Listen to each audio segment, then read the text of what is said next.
Hoy! Magandang araw, Pilipinas! Kamusta kayo dyan? Ako nga pala si Rontol.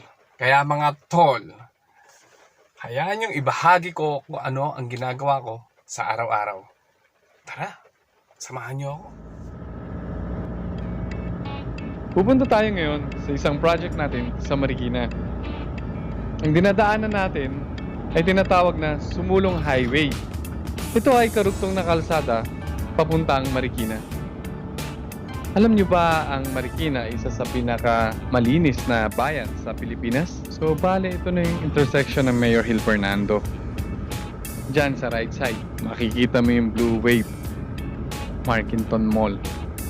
Yung kasunod naman niya, may mga tinatayong mga condominiums, mga commercial establishment. Ayan. Dito mga tol, makikita nyo na yung Marikina Sports Complex. Meron siyang matandang art relief na kinabit na lang sa bagong renovate na building. Alam niyo ba kung ano yung art relief? It is a wall-mounted sculpture in which the three-dimensional element are raised from a flat base. So ibig sabihin, makikita mo yung angulo niya kasi naka 3D siya. Ayan. Meron din itong swimming pool sa loob. May basketball court. Maganda yung basketball court natin dito mga tol. Tabla. Nakapaglaro na tayo dyan. Pwede nyong subukan yan mga tol. Ito naman yung magandang munisipyo ng Marikina. Dito sa bahaging ito, sa left side makikita niyo yung Marikina Post Office. And then doon sa kanang bahagi naman ay yung Marikina Sports Complex. Matatanaw mo dyan yung oval na madalas kami mag-jogging nung payat pa.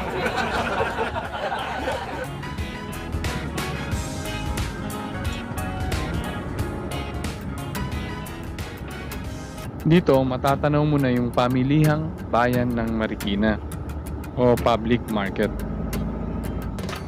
Doon naman sa kanan, andun yung fire department.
So yun, kailangan nating alisin lahat para mas maganda ang outcome.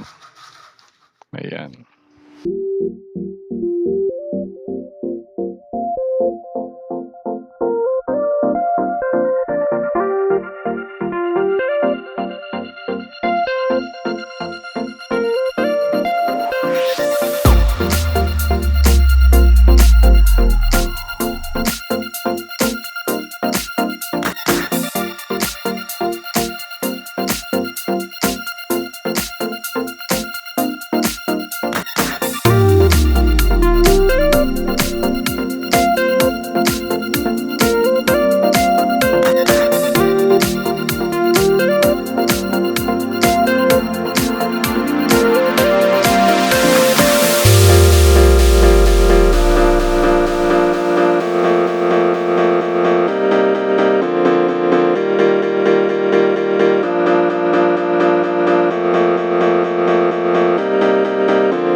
adjustable swivel clamp, number 17 na llave, at syempre yung tubo na 1 1/2 para maging tungtungan nila. Magamit din tayo ng safety belt para sa protection ng mga worker. Ayan. Dito, gumagamit din tayo ng mga caution tape para ma-inform yung mga dumadaan, lalo na pag nasa kalye tayo or malapit tayo sa mga dinadaanan ng mga sasakyan na masikip na lugar. Kailangan ma-inform sila na may nagko-construct para maging aware yung bawat isa na mag-iingat. Meanwhile, Hey mga tol, nakikita niyo ba yung firewall na yan? Papakita natin sa next video kung paano namin ginawa yan.